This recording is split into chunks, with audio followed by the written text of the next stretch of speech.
Magandang araw mga kapobre.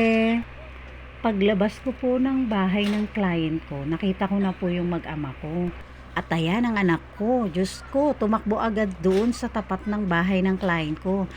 Playground po kasi yung tapat ng bahay ng client ko. Kaya every time na magsi-service po ako dyan sa client ko ng masahe, sumasama po talaga yung bunso ko para magsundo sa akin.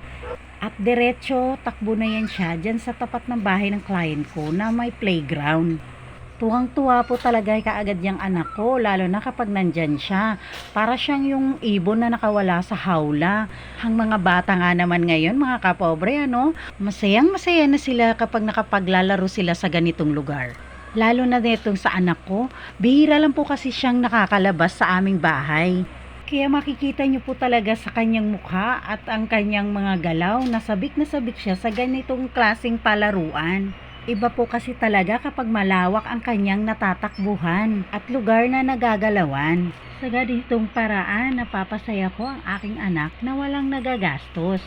Simpleng kaligayahan na kaya mong ibigay sa isang bata.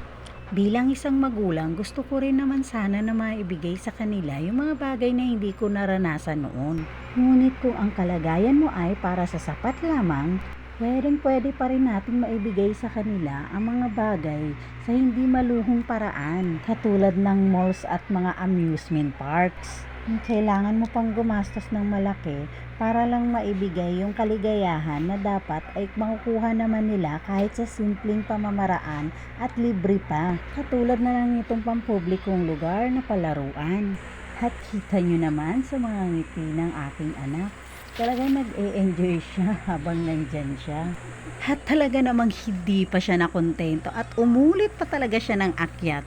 Actually, favorite niya po talaga yung padulasan na yan. Kahit nung kabataan ko, tuwang-tuwa din talaga ako kapag ako'y nagpapadulas.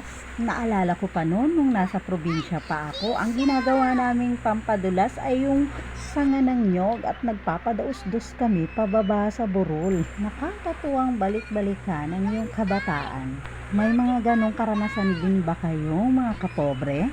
Ika nga nila, masarap talaga maging bata. At talagang hindi pa siya nagpapigil mga kapobre at ayan lumipat naman siya dyan sa siso. At ako naman yung nasa kabila. Ay nako, nanakit yung balakang ko taas baba sa kanya. Ngunit makita ko lang ang mga ngiti sa kanyang labi.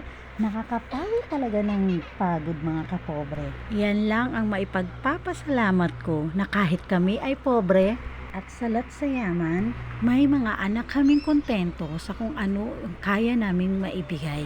Doon pa lang panalo ka na bilang isang magulang. Kaya naman mga kapobre, laban lang at ituloy ang pangarap para sa ating pamilya. Hanggang sa muli!